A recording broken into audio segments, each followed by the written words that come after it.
Hi everyone, welcome back to another episode of Gaming Basics. In today's video, I'm going to show you how to add a friend in Dota 2. Watch the video till the end and don't forget to subscribe to our channel if you've not yet.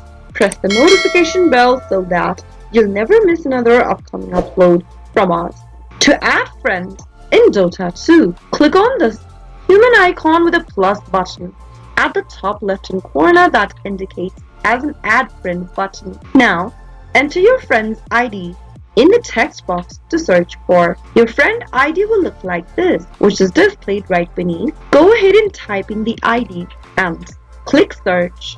Now, soon after you do that, you'll be able to see the person's profile. Click on this add friend button right next to the profile and click on add friend in the pop-up in order to add a person as your friend in your Dota 2 account. That is how it can be easily done.